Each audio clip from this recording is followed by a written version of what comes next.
Samantha from Jessima Tutorials here, and welcome back to another Around the House episode. So the item for today is foil. Now this is the first episode, so I had to make the choice, but if you would like to vote for the item that will be used in next episode, please do click the link in the description below. There's a link to a poll there where you can vote for what you would like to see in the next episode. But for today we are going to be just using kitchen foil. So, first thing I want to do is I want to try to use it as a texture of sorts. Now not just straight up as a texture, I want to use it to manipulate some acrylic paints. So that's what we're going to be doing first, and then later we're going to be using it as a metal leaf substitute. So I've got some black clay here, and this was rolled out on the thickest setting of my pasta machine.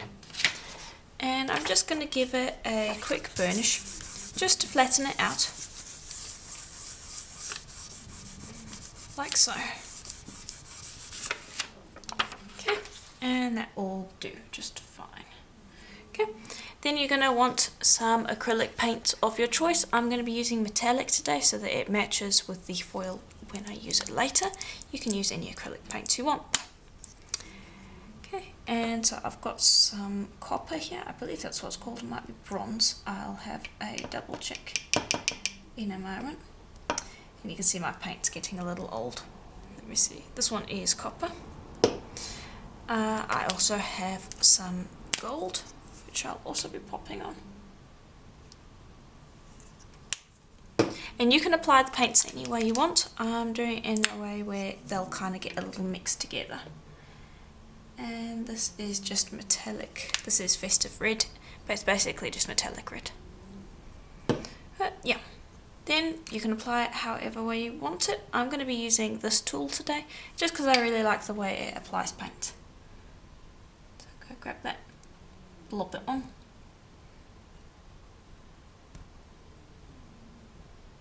Like so. And I want to leave some black. I don't want it to be completely painted over. Just make sure to get the sides because I'm not sure what I'll be using for the project. And I'm just going to dab these sections a little more just to get that paint mixed up a touch more, and then apply some more red around the area. Okay, and I'm relatively happy with that. I'm not going to mess with it too much more because I have a habit of doing it. I've just got some foil off to the side here, and what I'm going to do is I'm going to kind of scrunkle that up so that we've got lots of crinkles. And I'm going to be doing, I guess, like an alternate version of the technique that I've done before with cling wrap, where you scrunkle it up and then you place it down on the clay and then you insert alcohol inks beneath. You can also do it with acrylic paint, but this time I'm going to be using foil and I want to see how that goes. So I'm pressing that down, making sure that it has contact with the clay, and then I'm going to leave that for roughly an hour just to let it dry somewhat and let the paint kind of move around into the correct places and take on the texture of the foil. Then I'll lift up. I'm not going to be lifting it out before then, so I'm going to be stepping right away and trying to forget about it. I'll give it about an hour and then we can see how it looks. Okay, so it's been a little bit over an hour and we're now going to peel this back. And I really quite like how that looks. Now if you had another piece of clay, you could take the paint that's imprinted on that and you could stick that down as well. I'm going to put that to the side and I'm going to allow this to dry completely now. And then we are going to burnish it to smooth it out.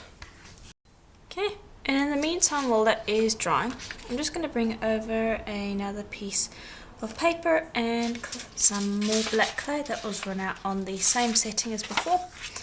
Just give it a burnish, just so that it flattens everything out. Okay, then I'm going to bring over the cutter that I'm going to be using. And I'm not going to cut out fully, I'm just going to make a mark. And I want the foil to be sitting in that little square section. I don't want it going over the edges. So I'm just going to quickly cut that out. Okay, and that should fit. And make sure that you're putting it shiny side up. You need to take off a little bit more. But yeah, make sure that it's sitting shiny side up and that you don't have any wrinkles. And just smooth that down onto the clay and it should fit snugly within that space. There we go, just going to give that a quick burnish. I will also give it a roll over with my roller and that generally helps smooth it out quite a bit more. Bear in mind that foil is not the same as metal leaf, it will not crackle, at least not very easily, not by just rolling over it like this. And there you can see it, that's going to sit nicely in there. I'm going to just make a mark there so I know whereabouts I am going to want my pattern, and I'm going to bring over some alcohol ink pens. Okay, and I've just got 3 colours that I'm going to be working with. And these are little tipsy pens. I'll show you that in a second, but these are the colours that I'm using. And there's the brand. And your alcohol ink markers should work. And I'm just going to start with the red. And you can draw anything you want.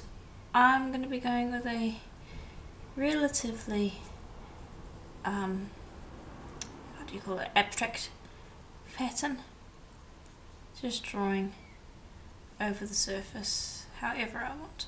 And I'd advise drawing over the edges just because you're not sure if you're going to be able to get it perfectly centered. So if you can, just draw over the edges to make sure that you have enough space to work with.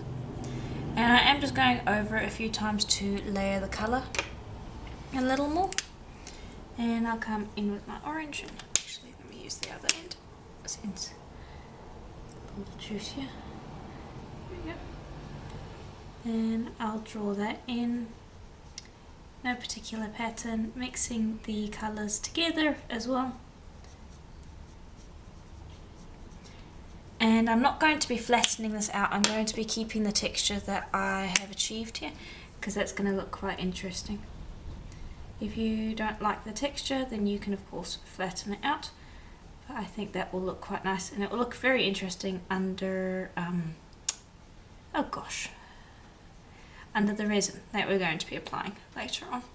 So I will be keeping this texture, and so keep that in mind when you are planning out your pattern, because you're going to be creating a texture, and if you want to keep it, then you want to be making a texture that you like.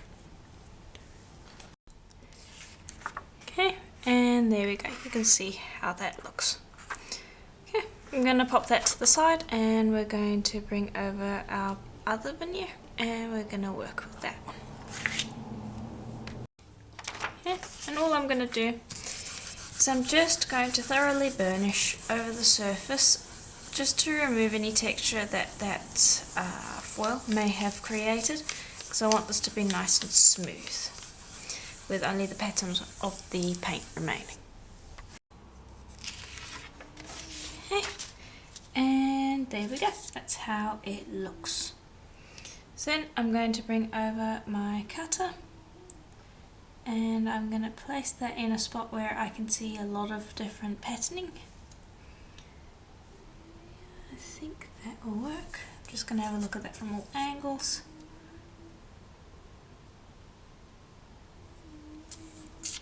Okay, I quite like that. Then I'll just cut out evenly. Make sure you press down nice and hard because we have plenty of paint on there and the cutter can have a little bit of trouble cutting through paint. So just make sure you get a decent press down. We're also cutting on paper, so it might stick in the cutter. It shouldn't because we burnished it, but if it does, just gently poke it out. There we go. And then I generally will go back over, now we've removed that, and just tend to the sides and make sure that it's cut straight through paint, and that's what all those little bits around the side are. Okay. Okay, and then just pick out the middle. Okay, and you are going to need to do some cleaning. You can save that for after or before baking. But basically you just want to go around and just get rid of the little paint straggles that will be located around there. Like so. Then when you've done that, I'd recommend popping it into the oven for 15 minutes if you don't want to get any distortion or are afraid of getting distortion by picking it up. I'm not going to be doing that. I am going to pick it up and pop it straight onto our backing like before. But if your clay is soft or you're worried that you might end up with distortion, you can always just pop it into the oven for like 15 minutes and then repeat and then continue on from where you left off. Okay, and I'm going to bring this over, and this I'm just going to gently lift up off the paper, being careful not to distort it or get any fingerprints. And I could use my blade, but there is a risk that it may distort it a little bit, so I've chosen not to. I'm just going to handle that very lightly and drop that over the top, and then fuss with the positioning a little bit because I wasn't 100% happy with it. I'm just going to use this to make sure that it hasn't distorted and it's not the right end. All the edges look the same. There we go. Okay, so this I want to smooth over a little bit more that way. Alright, but basically, yeah, that's about right. Once you're happy, take it and smooth it down onto the surface like so. So you get a nice smooth bond. Don't be pressing with your fingers, you want to be smoothing. So instead of doing this, you want to be smoothing over, and that will mean that you don't get fingerprints in it. Okay, and then I will trim it out. Now it's a little more risky doing this with the clay not being completely baked, and that's why I'm saying if you're a little worried about it, you can always just bake it for 15 minutes just to heat set it. I'm not too worried about it, but if you are, by all means go ahead and do that.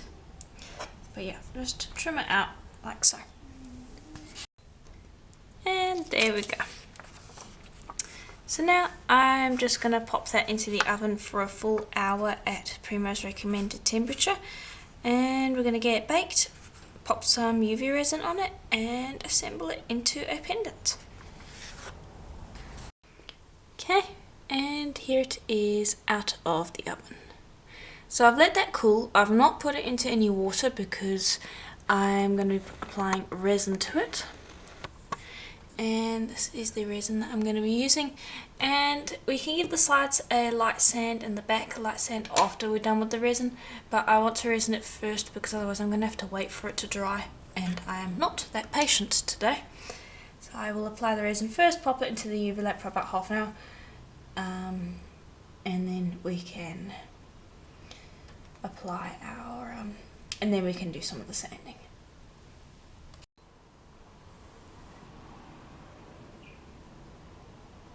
Okay, and I'm just going to drop it in there, like so.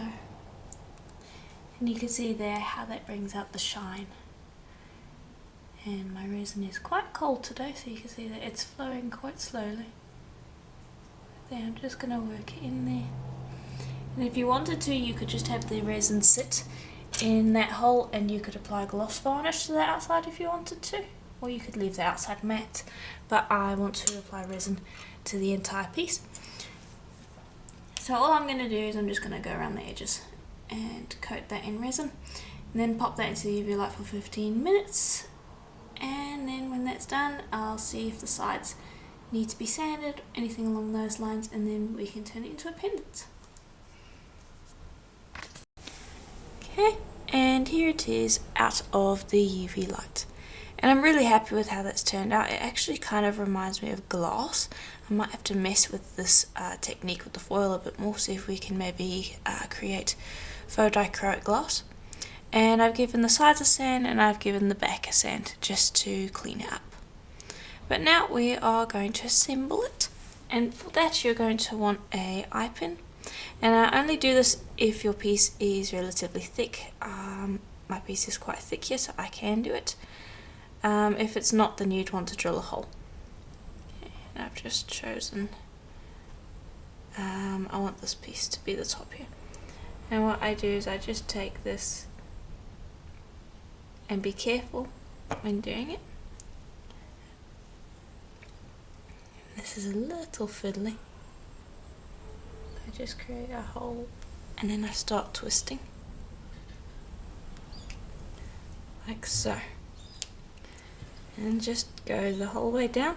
And when you're doing this, oops, just while I do that, don't press on it like this. You'll get fingerprints on the resin, and because you'll be pressing relatively hard, you're going to end up imprinting fingers in there. So even though that might be a little bit more stable, I prefer to take the longer route going like this from the edges, just because it's going to end up with the piece looking better. So just continue twisting like so. Like so. Then grab a bail of your choice and give me just a moment, because again this is a little fiddly because I like doing this up close to my face, but I have to keep it in view of the camera. And just squeeze your bail into place, and I just have to bring that up to my face so I can do that. And there we go, easy. Then your last step is just going to be take a cord of your choice. I'm just going to be using a ready-made rubber cord. Any cord will work. And you're done. And that's your pendant. And of course you can do anything you want with the techniques that I've shown in today's video. You don't necessarily have to make a pendant, but I thought that it looked quite nice. And yeah, I'm probably going to end up experimenting with this in the future, just because I really like the effect. It really does end up looking like glass. And so if you enjoyed the tutorial, please do let me know in the comments below. Remember to have a look in the description at the poll so that you can choose what item I use in the next episode. And if you enjoyed the tutorial, please do consider leaving a like and a comment in the below the video. That's really helpful and it is completely free. I greatly appreciate that. And as always, I'll see you in the next video. Bye for now.